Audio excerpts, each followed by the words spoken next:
Welcome to the San Antonio Book Festival. The name of this session is Heroes on and Off the Field, Teams that Transformed America Around World War II. My name is Gilbert Garcia. I'm the Metro columnist for the San Antonio Express News. And I'm really excited. We have two great authors and two books that I've loved this past few weeks reading. Luke Epplin. Luke Epplin's book is called Our Team, The Epic Story of Four Men in the World Series That Changed Baseball. And it tells the story of the key figures on the Cleveland Indians 1948 championship team at a time when Major League Baseball was just beginning the process of integrating. Luke Epplin's writing has appeared in The Atlantic, The New Yorker, Slate, The Daily Beast, and The Paris Review Daily. He lives in Queens, and this is his first book. Luke, thank you so much for being a part of this. Thanks for having me.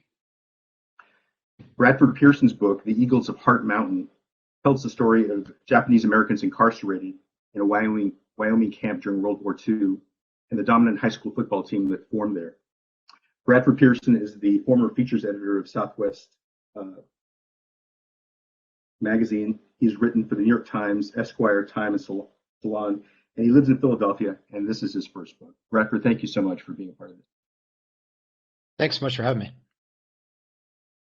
Bradford, I'm going to start with you. One of the things that I loved about your book is, and before I start asking questions, I want to mention to everyone viewing that if you have questions we're going to devote the last few minutes of the session to questions that you all might have, and there's a Q&A button that if you press that, you can submit a question, and we'd be glad to take that.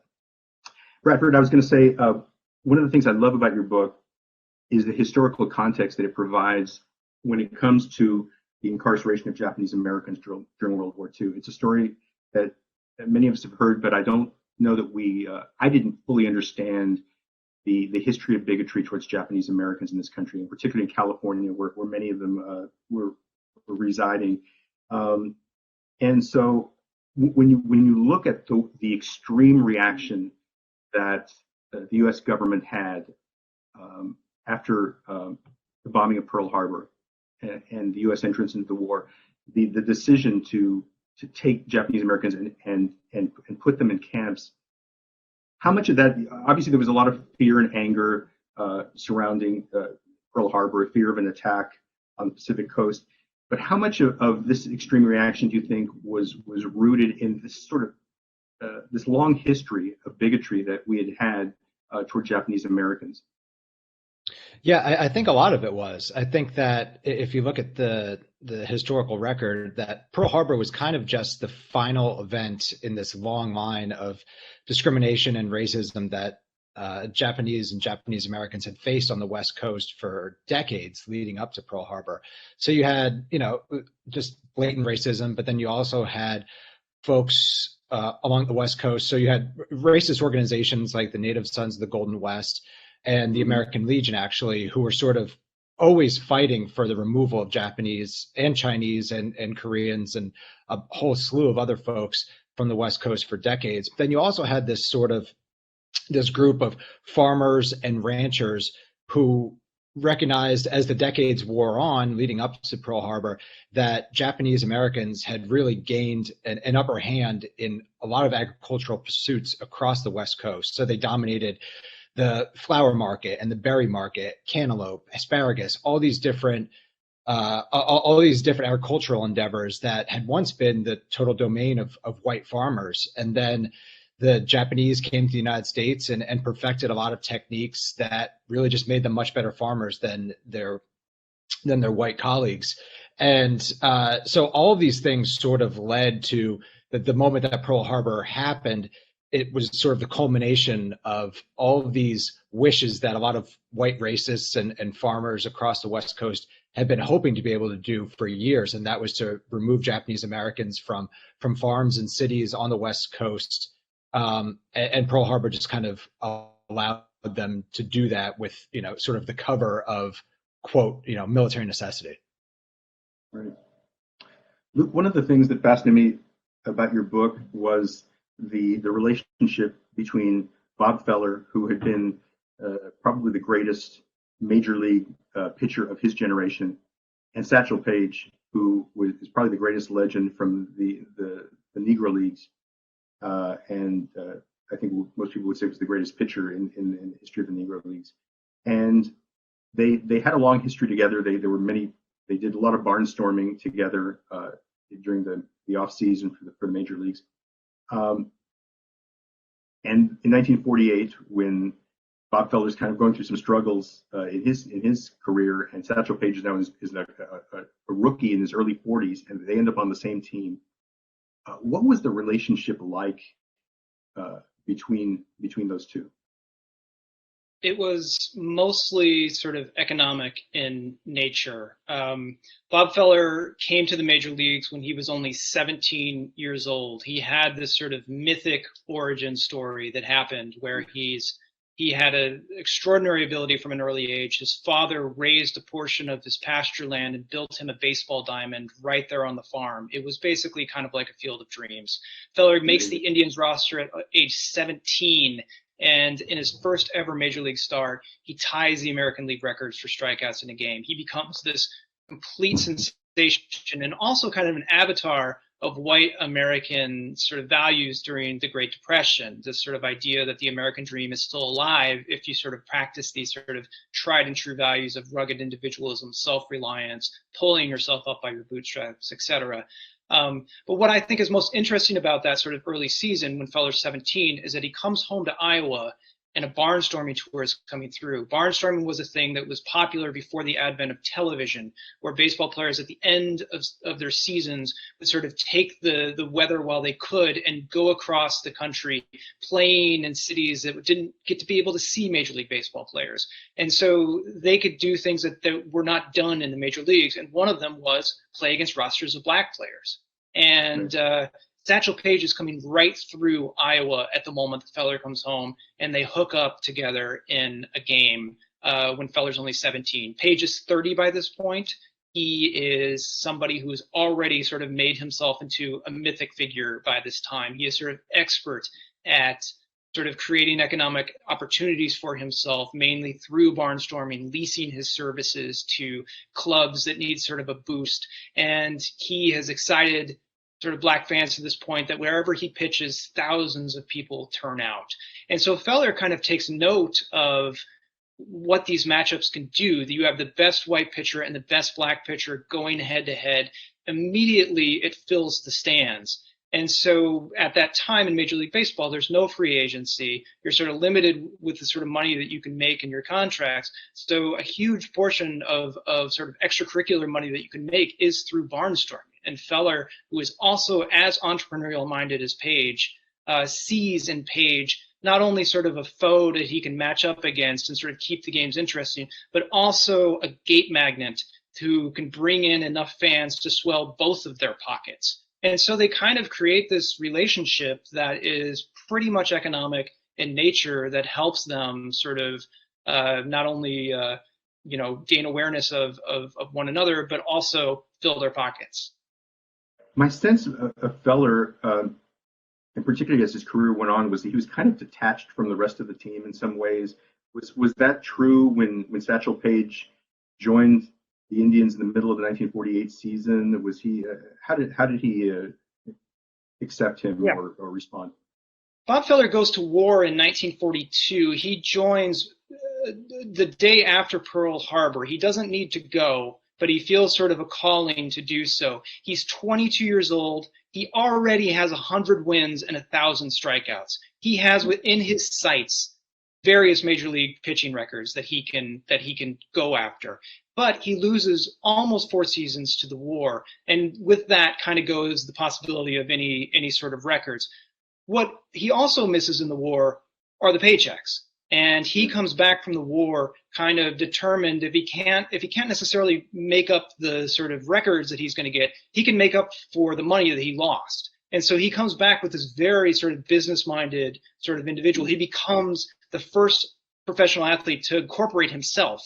And by 1947, he has a syndicated column. He has a radio show. He's written autobiographies. He's doing all of these sorts of activities to boost his bottom line. And because of that, he is like completely swamped off the field. And in a way, he's just kind of almost like a player unto himself. He doesn't room with another person on the Cleveland Indians because his phone is ringing so much. And so it just completely bothers the other player that they don't get any sleep. And so, yeah, Feller is he's of course a member of the Indians, but he's his own thing at the same time. And he doesn't necessarily get close to a lot of the people. And that includes the two black players that come onto the team. Even though he has a long relationship with Satchel Paige, it wasn't like they had struck up this sort of, warm friendship. That simply wasn't the case. It seemed that in different ways, both Feller and Page were almost precursors to the modern athlete, in that they were brands. They had the sense of how to brand themselves, and they were very independent. I mean, Satchel Paige, I think in the Negro Leagues, he was in some ways bigger than any team, and so he recognized that, and I think that Bob Feller sort of became that way too.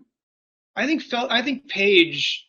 I mean, this is all subjective, but I would say that Page was the most entrepreneurial athlete that this country has ever seen. What he managed to do during the Great Depression, when the Negro Leagues were sort of generally in a state of collapse or in sort of hard times, at a time whenever sort of Jim Crow and segregation sort of ran rampant across the land, he built himself into a sort of franchise unto himself that he was making as much as a major league star at that time. He would often say when reporters would ask him, did you want to go to the major leagues? And he said, well, they couldn't pay me enough money to go in there. He'd be losing money if he went to the major leagues. At a time whenever sort of travel was severely restricted for black athletes, Page was kind of playing all over the place, from the Caribbean into the West and into Canada. He is just kind of on the move constantly. Yeah. It's a really amazing thing what he was able to do. And Feller, of course, builds himself into a branded athlete. And they both do this by sort of exploiting their own sort of narrative. They know exactly, they're like one-man publicity machines. They know how to sort of spin their background and their feats into things that will sort of benefit them economically. They're masters at that. And so was Bill Veeck, the owner of the Cleveland Indians. Absolutely. Bradford, the high school team that formed at Heart Mountain, it was fascinating because, I mean, this was a small team, I think, relative to the teams they played. I don't think a lot of them players had a lot of experience playing football, but they were incredibly successful. I mean, when you look at what they were able to accomplish, what do you think made them so special? Yeah, I mean, you hit the nail on the head. So the Heart Mountain Eagles were a high school football team at the Heart Mountain Relocation Center, which was located in Northwest Wyoming. And they played 2 seasons. And the first season in the fall of 1943, when they first showed up for practice, 40 kids showed up, and only 3 of them had ever played high school football. So you have this group of kids that basically, 15, 16, 17 years old, and they basically, the coach ostensibly was a white guy, but there was a guy named Toby, who was one of the other incarcerees. And they just put out a call to all the high school kids and said, hey, if you're an athlete, show up. And you'll probably make this team. So they had pole vaulters, they had shortstops, they had track stars, decathletes, they had kids that were point guards. So they had all these different athletes on the team. And they also had one really special athlete whose name was Babe Nomura. Before the war, Babe was a starting running back at Hollywood High School in Los Angeles. And after the war was sort of recognized as the greatest Japanese American athlete of his generation. So anything that he picked up, whether it was basketball, baseball, football, track, any sport. Later in life, he picked up golf and became a scratch golfer. Like, he was just an incredible athlete.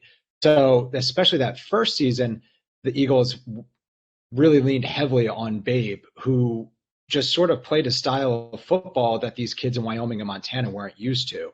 And what the coaching staff did, was they realized that, hey, look, all of our players are a lot smaller than these kids from Wyoming and Montana. These kids are mostly 130, 140 pounds. Almost every game, they're outweighed by 40 or 50 pounds by their opposing team. But what they figured was, if we could use all the sort of other skills that we've acquired in all the other sports that we've played, whether that's speed, elusiveness, whatever that is, and we could put that to work on the football field and sort of create this different style of play that these kids weren't used to. So they played a much faster game than teams in Wyoming and Montana were used to. Did they throw the ball more than was common at the time? They threw the ball a lot more, but they also used a lot of trick plays. So that was a lot of end arounds. They would mix up their backs. So quarterbacks would then, sort of move into running back positions. The ends would split out wide. They basically just tried to confuse the opposing teams and also neutralize their size disadvantage. And that was what really helped the Eagles. At that time in the early 40s, football was mostly just sort of still this smash mouth game where it was everybody sort of plodded along and hit each other. And the Eagles played this style that really put all the opposing teams on their heels. And that was why they were so successful. You mentioned Babe Nomura, who's their greatest player and becoming a scratch golfer later. What happened to him after the war? And because sounds like someone who could have had a tremendous sports career, tremendous professional sports career. What happened to him after the war? Yeah, so when the war was over, even before the war was over, Babe left camp because you're allowed to leave camp as long as you didn't go back to the West Coast. So Babe sort of trekked across the country and went to Hartford, worked there for a little bit, and then made his way back west. And eventually, once the war was over, he landed at Los Angeles City College, which then it's a little bit different than it is now. The junior college football on the West Coast was massive. So you had lots of talent, lots of kids coming in and playing JUCO ball and then moving on to sort of the D1 schools. So he eventually played at San Jose State. And while he was at San Jose State, he was offered both tryouts for professional football and for the Boston Red Sox baseball team as well. He tweaked his knee a bit, and that was one of the reasons that he didn't go into professional football. But I think there was also sort of, we talked about this a little bit more earlier before we got on the call, where the racism that landed folks into camp didn't miraculously disappear once the war ended. So, he was still put in a situation where he was in most places the only Japanese American player or one of the few Japanese American players at San Jose State. He was still sort of an anomaly at that point. He could have been the first professional football player if he wanted to be, the first professional Japanese American player that actually ended up being a friend of his, Wally Yanamini, who ended up playing for the 49ers and actually didn't have to go to camp because he was Hawaiian born. But yeah, you're right. I mean, there's some of his coaches compared him to Jackie Robinson in that way, and that whatever sport that he decided to focus on, he was going to dominate. And I do think that without the war, if he had gone a normal route and hadn't had to go to camp, if he had gone from Hollywood High School, he could have played straight at UCLA or USC and gone a normal route and been a name that we all recognize as this baseball pioneer, like we do Larry Dobie or Jackie Robinson. Right. Luke, one of the things that many things I learned in your book, but one was it really opened my eyes to the story of Bill Veeck, who, until reading your book, I sort of had this vague idea about Bill Veeck, that he was kind of a carnival barker, that he was someone who was, great at kind of coming up with gimmicks to get fans into the stadium, which he was. He was a brilliant brilliant promoter. And sort of had a genius for that, probably way ahead of his time in that sense. But I don't think I realized what an astute baseball man he was until I read the book. And it sounds like he really he had a genuine, deep love for the game. Even though he wanted the experience of going to the game to be more than just a baseball game, he did love the game. And he seemed to have a real sense when it came to evaluating players. Is that right? Yeah, that's absolutely right. And I think that one of the reasons why we've lost that notion about Bill Veeck is because he did end up pulling some of the more sort of notable stunts and gimmicks that happened in Major League Baseball. After he owned the Indians, he bought a team called the St. Louis Browns, and he brought a little person, Eddie Gaedel, to the plate. And it's a sort of stunt that I think is what he's most known for now. And I think that really does a disservice to his legacy. He really believed that baseball could have sort of two things that could coexist. You could have competitive play on the field, and you can have diverting sideshows when the action was in a lull or before and after games. And these sorts of things didn't have to sort of cancel each other out, but they needed to be sort of together. And so it wasn't like he was just doing sort of the diverting sideshows and that's what he was doing, offering fans bread and circuses. He was dead set on sort of transforming his teams and winning the championship. He remade the Cleveland Indians roster on the fly when he bought the team in 1946. And I think that in terms of his integration, he was certainly a pioneer as the first owner to integrate the American League. But he was really kind of playing a form of 1940s Moneyball. He recognized that there was only so much that he can do in trades. He traded for an excellent shortstop named Joe Gordon when he bought the team. That really helped the Indians. He also brought in some sort of minor players and things like that. There was no free agency at the time because of the baseball's reserve clause. And so whenever he was saying we need sort of a bigger infusion of talent to get the Cleveland Indians, which was a sixth place team when he brought the club, we need a bigger infusion of talent to get them to the pennant. And where can I find that? Well, it's where other major league owners aren't looking, and that would be the Negro Leagues. We have a question from Valeria, and I think this would be for you, Bradford. The question is, what is a D1 school? Oh, sorry. Yeah, that's just Division I is the highest level of NCAA athletics. So there's D1, D2, D3, and then there's NAIA, which is sort of an unaligned NCAA. So it's basically just when you think of college football, when you think of whether it's Ohio State or UT or whatever it is, like that's Division I single A football. So that's the sort of the highest tier of college football. Thank you. And thanks for the question. I wanted to talk we talked a little bit about this before we started, which is one of the threads that I think connects your two books, and it's the sense that while the bigotry of the time, there was some of it had to do with just raw hatred and stereotypes that people had, but underneath it there was also this economic anxiety, which I think Bradford, in your book, when you talk about the way that white Americans at the beginning of the 20th century were upset about Japanese Americans in California taking their jobs. So much of it, for me, it had echoes of what the immigration debate has been in recent decades, with the issue of Mexicans coming across the border and working, taking farm jobs and so on. And Luke, with your book, you have the issue of Larry Dobby, who joins the Indians, didn't have a chance to play minor league baseball. He's brought onto the team. He's given a position that he's not used to, and he's got people kind of feeling that this coming in to take my job.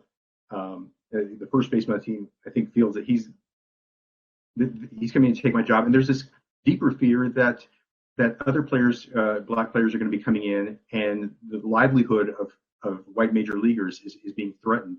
If you could talk a little bit about that, and Luke, if you wouldn't mind starting about that issue, that sense that underlying all of this, as the game is starting to integrate, is this sort of fear that players had that their livelihood was being threatened. Yeah. So you kind of have to put it into the context of the times. In 1947, 1948, whenever integration is just in its opening stages in Major League Baseball, there were only 16 teams as opposed to 30-something now, and there were 400 men that were in the major leagues, and there were just thousands and thousands of others who were in the minor leagues. Minor league had a much more sort of sprawling, expansive system back then. Baseball was the country's sort of largest sport.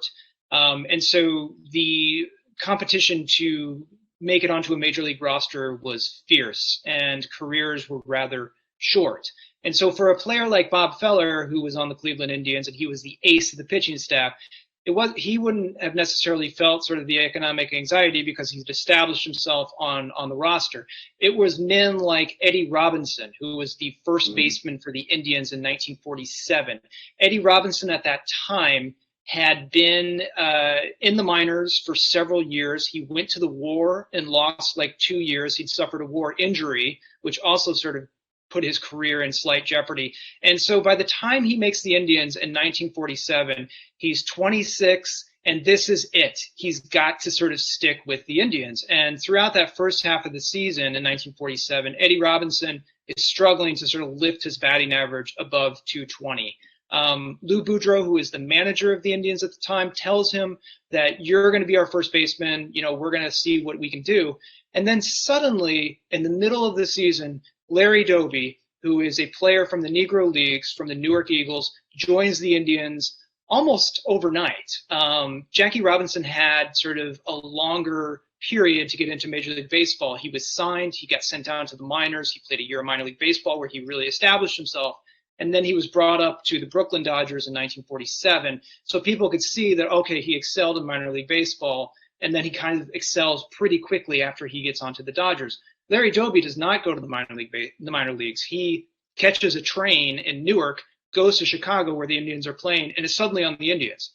The white players had never heard of him, and they see, or at least the sort of marginal players or the players that are sort of struggling to stay on the Indians, see him as somebody who is going to take playing time away from them and possibly even a roster spot away from them. So there were certainly people on the Indians who were against integration for just sort of blatant racist reasons, but there were many others that were sort of threatened by Dobby or what Dobby represented, because even if Dobby wasn't going to take their spot, say they were a catcher or some other position, who knew how many other black players were going to be signed from the Negro Leagues? And if they were going to skip minor leagues altogether and go right to the majors, then suddenly their spots, which were already precarious, seemed even more so.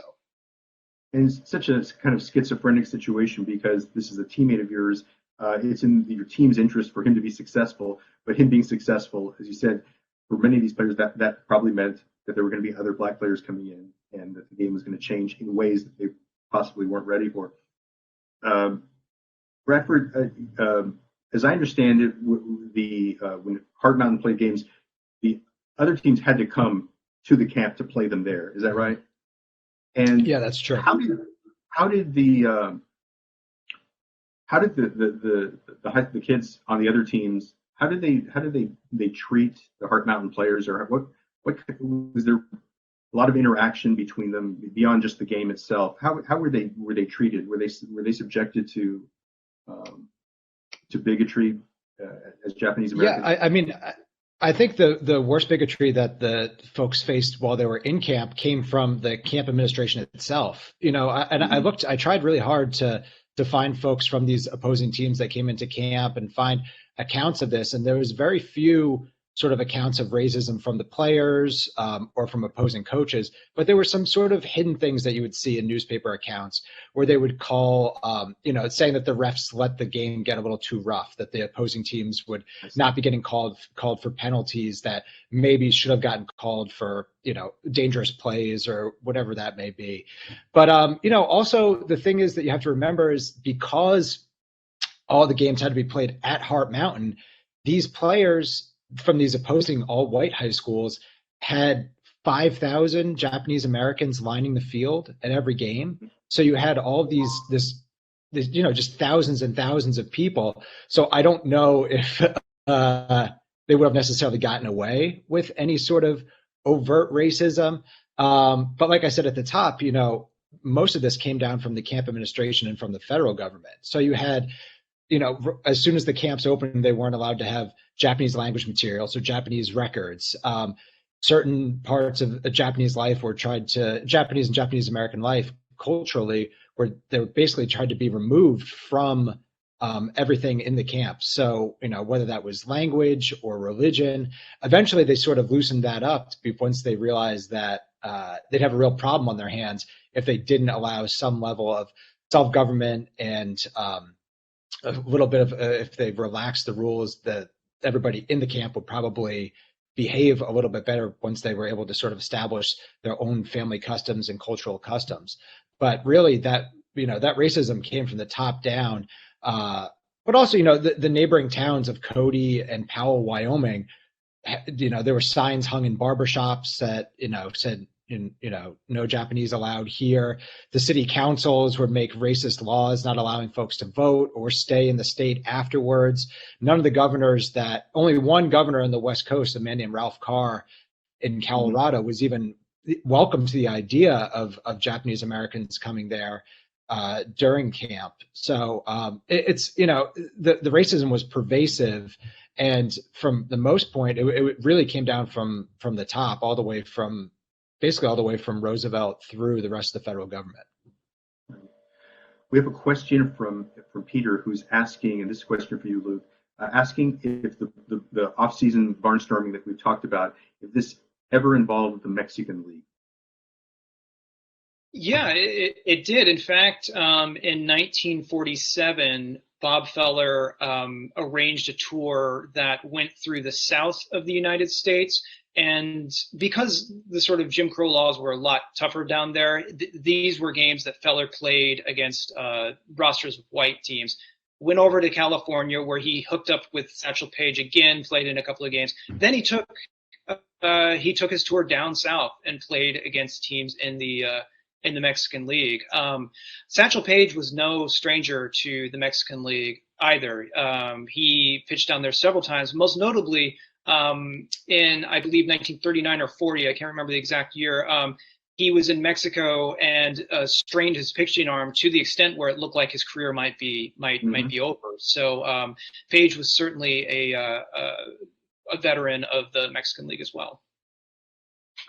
And I think in the 1940s, you had the Mexican Leagues offering some big salaries to try to lure major league players over, and I think they were bringing Negro League players in before major. Yeah, they were a constant threat to particularly the Negro Leagues, which couldn't offer as high of a salary. So you had players like Monty Irving and Ray Dandridge and others that were going down to the Mexican League and playing there. In fact, Bill Veeck, when he was the owner of the Indians, tried to lure Ray Dandridge, who is a third baseman, mainly played on the Newark Eagles when he was in the United States in the Negro Leagues.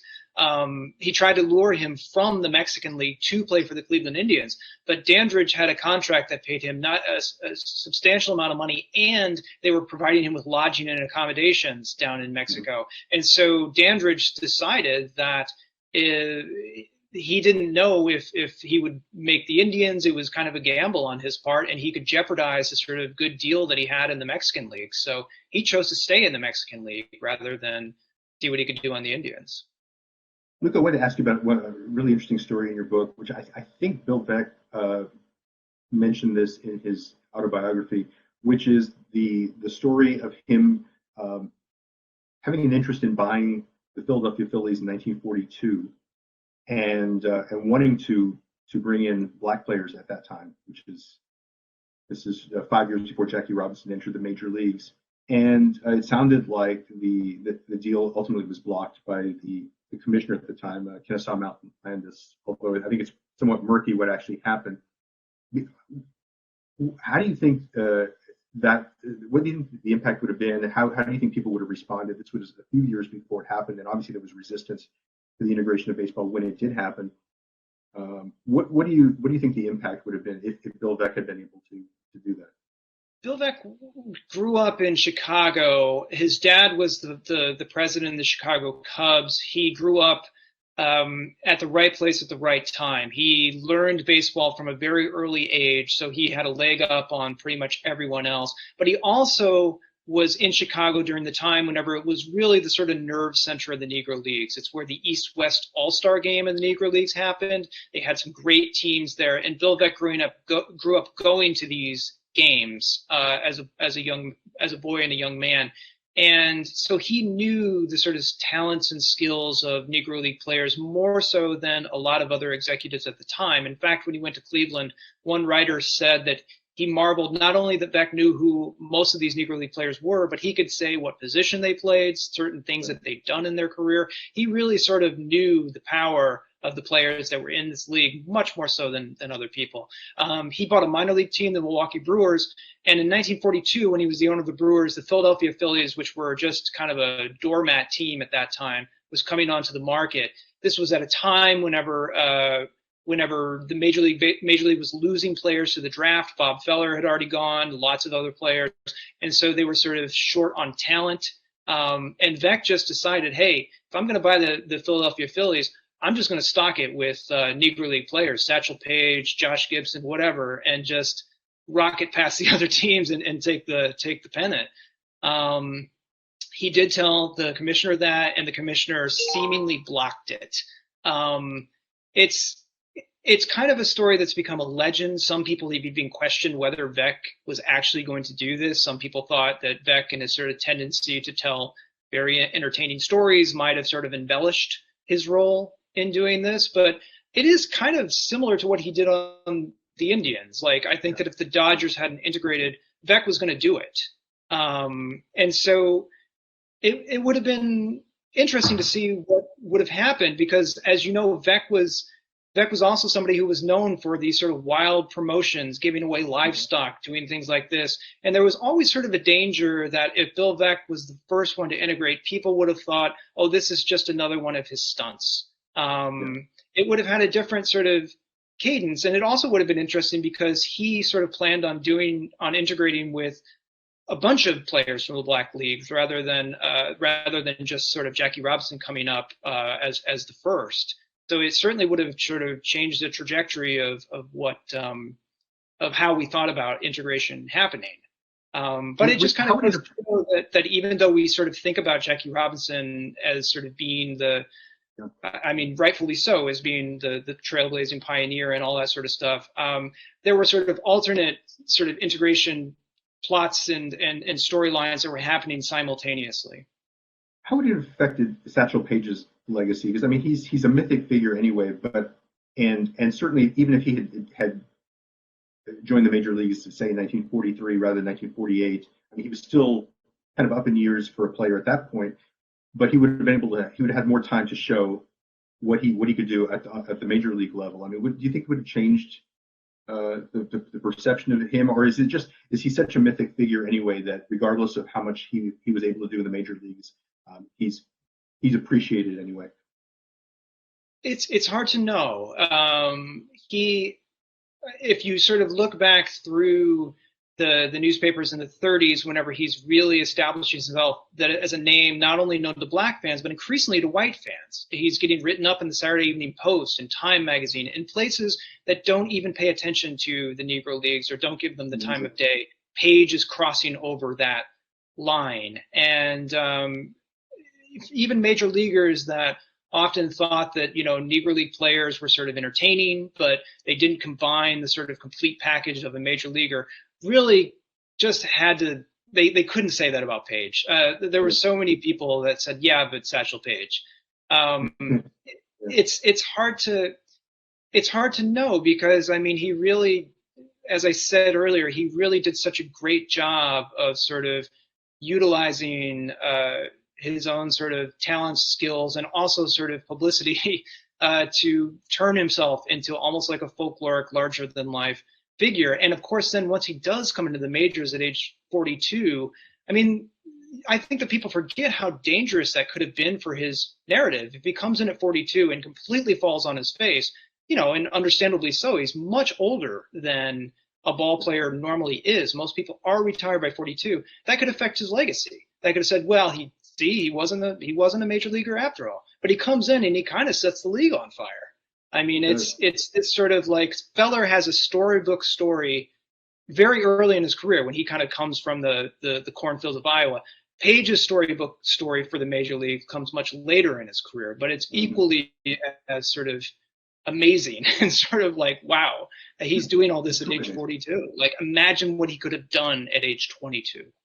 When reading about just 70-some thousand people turning out to his starts during that rookie year, I mean, I found myself thinking about like Martha Bird Friedrich in 1976 in Detroit when he was just, anytime he was taking them out, people had to watch it. That sort of rock star phenomenon that Satchel Paige was. It was amazing. Yeah, and you're combining Satchel Paige's sort of like charisma and ability to sort of like just completely hype fans to the extent that they were literally ripping the turnstiles out of the floor to see him, with Vec's sort of ability to also like just completely connect with fans. I mean, people are coming to Municipal Stadium, which is where the Cleveland Indians played, by the 75,000 people just for like a weekday game. And then you put Satchel Paige on top of that, and it just kind of creates almost like a mania that swept through Cleveland. Bradford, you mentioned a few minutes ago that the sort of anti-Japanese American bigotry at the time, it really went all the way to the top, really all the way up to Franklin Roosevelt. And one of the things that's so maddening in reading sort of the development of this incarceration policy is that you had people in the government who were doing studies or investigating this issue and concluding that there really wasn't a danger from Japanese Americans, that they were loyal to the United States, and at most they might sort of just kind of sort of stay out of the issue. But and there was at one point there was an 18-page report that was submitted to President Roosevelt that made that case that there's not going to be any big uprising by Japanese Americans against the United States. There is really no threat. And it didn't seem to connect with him for some reason. And I wondered if you had any thoughts on, what happened, where the disconnect was when it came to Roosevelt and his understanding of that issue. Yeah, I think that, in those years, like leading up to Pearl Harbor, the Japanese American community on the West Coast was the most heavily surveilled community in the country. So you had naval intelligence, you had the FBI, you had all sorts of different groups that were constantly spying on the Japanese community on the West Coast, specifically in Los Angeles. And all of the conclusions came back consistently and said, we're not going to have a problem here. Like maybe we'll have a few folks who are more loyal to Japan than to the United States, but we can handle those on a case-by-case basis. And these were from folks who were, spying on the community, but then also people that were literally folks from naval intelligence who just lived in the community, and the people knew they worked for the Navy, and they sort of welcomed them into this Japanese community. And these are the people that were writing these reports that were going all the way up to Roosevelt and saying, we don't need to do anything. Like, these are loyal folks here. These are loyal Americans. And even the folks who are Japanese, and you have to remember at this time that people who are from Japan and living in the United States weren't allowed to naturalize. So anybody who was a Japanese immigrant couldn't have become an American, even if they'd been here for decades. But they were still, for the most part, either quiet or had considered themselves to be loyal Americans at that point. And then, like you said, this study lands on Roosevelt's desk, and he was being torn in so many different directions. He was more focused on the war in Europe than he was than he would have been on the West Coast, and he sort of just let these lackeys at the War Department do what they wanted. And at that point, the United States was divided into different military zones, and the group on the West Coast was run by this guy named John Dewitt, who was just his biographer and folks always said he was most influenced by the last strong personality that he met. And at that time, that was a young man by the name of Carl Benditson, who was just a racist. So like Carl Benditson comes in and starts talking with Dewitt about how we have to lock up all these Japanese and Japanese Americans. And Dewitt at first is pretty hesitant to do it, mostly from a military standpoint, thinking like, I don't think we can actually evacuate and remove this many people. But Benditson's like, we have to. And eventually that just sort of trickles its way up and goes from Benditson to Dewitt, and then eventually gets to the top of the War Department. The Attorney General is fighting it and saying, we can't do this, we shouldn't do this. But eventually Roosevelt just says, you know what, just do it and make it as easy as possible. And it gives Dewitt and Benditson the green light. And, the thing that I always come back to about how unnecessary and how capricious this removal was that for the majority of Japanese Americans in Hawaii weren't interned or incarcerated. And that was because their military commander that oversaw Hawaii recognized that they were not a threat. They were loyal Americans. But it just happened that on the West, there was no consistency. Yeah. So you have, tens of thousands of Japanese Americans in Hawaii at that point who, while Hawaii itself was under martial law, still weren't removed from their homes. They weren't sent to camps 1,500 miles away on the worst parts of, the American West, parts that have been passed over for decades and centuries by any other settler who had passed over them had said, oh no, we can't possibly put a permanent settlement here. That was where the government put all the camps. So, it just shows how unnecessary the removal was when, one of the largest groups of Japanese Americans in Hawaii didn't have to go to the camp. My sense from your book is that the First Lady Eleanor Roosevelt was not happy about this incarceration program. Did she? Is it known whether she spoke to the president much about this?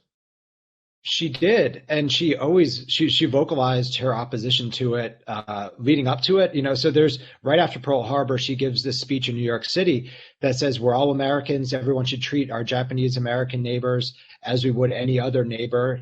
She gives this at an Immigration Council speech in New York City, and it's sort of broadly accepted, and the content of the speech is approved of by the War Department.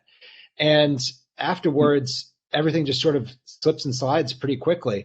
And once Roosevelt makes the decision and signs off on Executive Order 9066, it's one of the first times in their marriage that he doesn't consult Eleanor about a decision.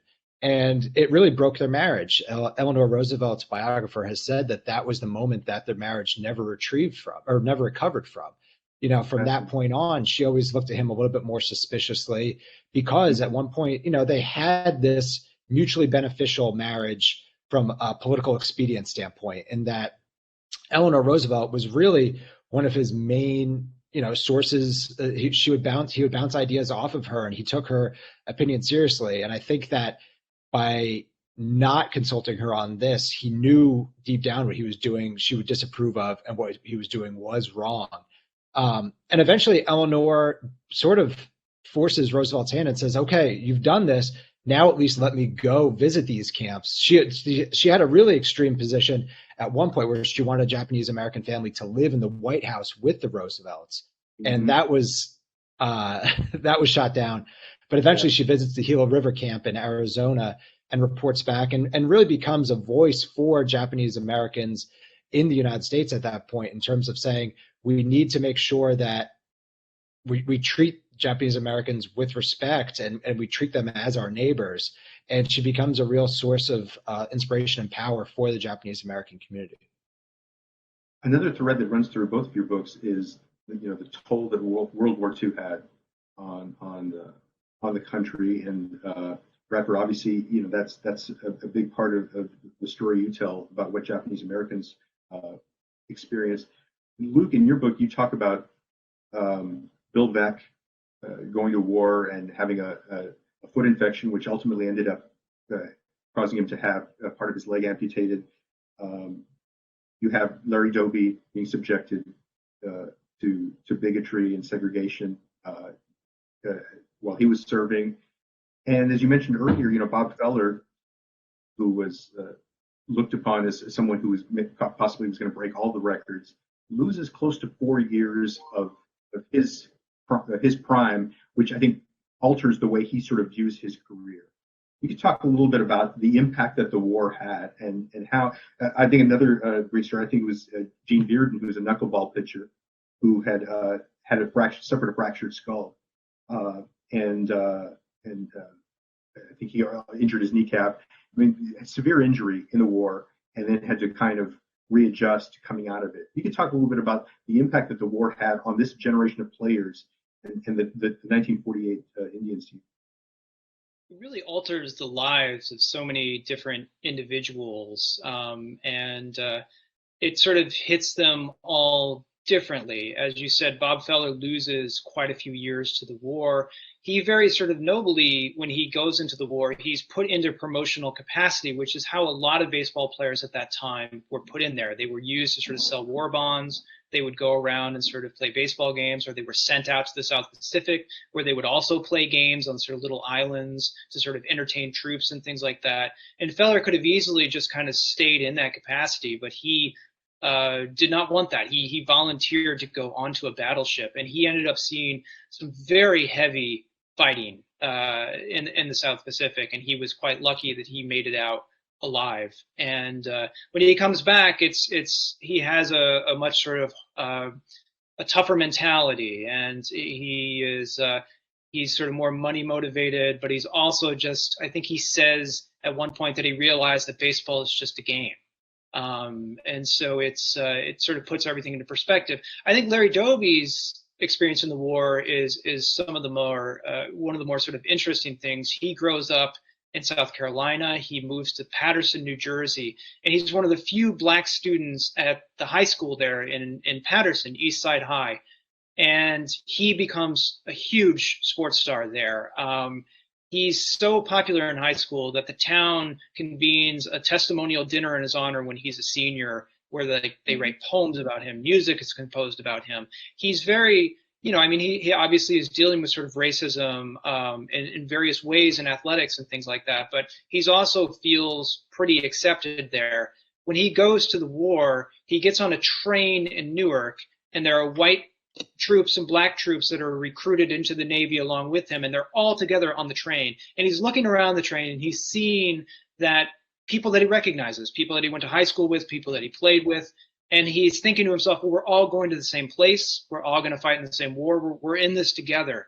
And as soon as they get to the Great Lakes Naval Station in Chicago, the white troops are separated from the black troops and sent to sort of segregated camps. And Dobie would say sort of later in his life through many interviews that it was really the first time that segregation just absolutely just punched him in the face. And he was not expecting it, and it just kind of wounded him tremendously. And so really the war sort of introduced him to a level of segregation that he hadn't seen before.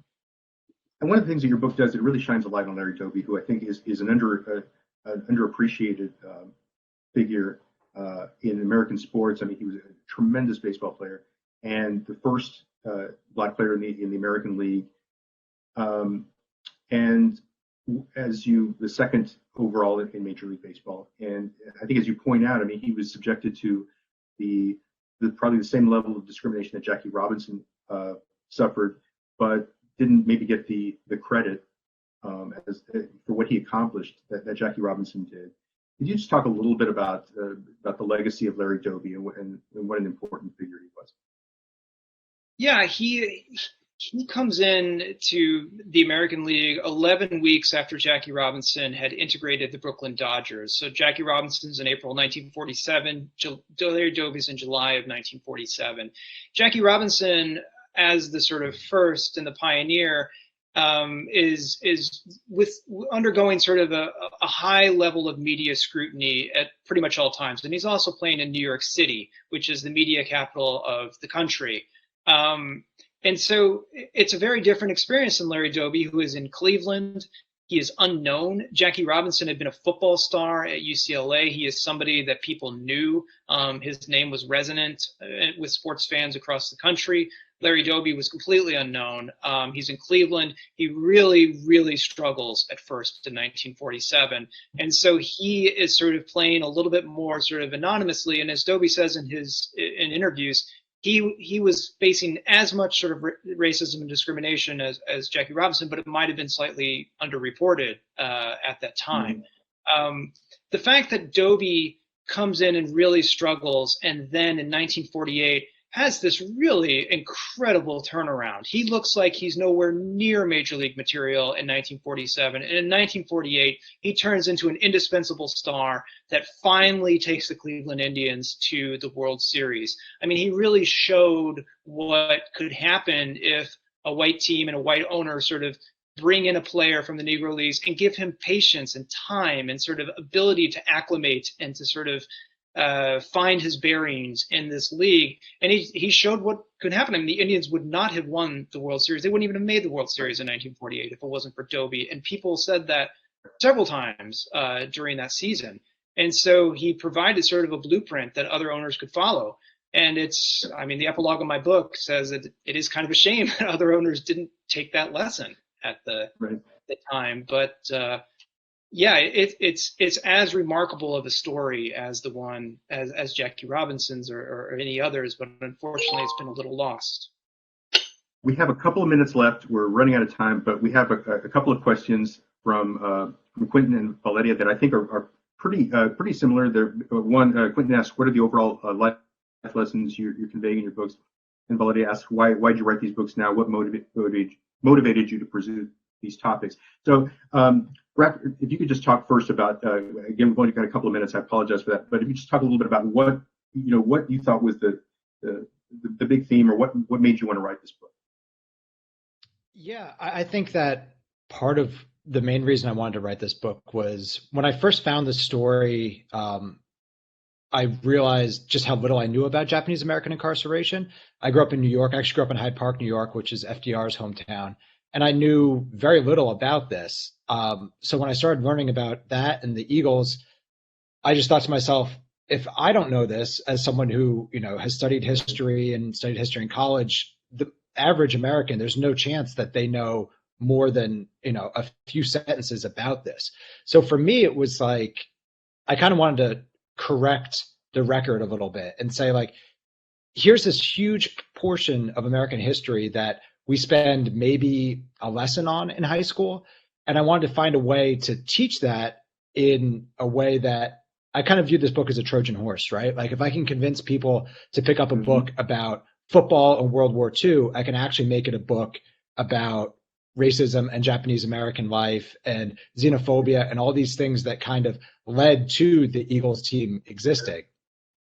And very briefly, the other thing is that, I started working on this book right after Donald Trump was elected and right at the beginning of 2017.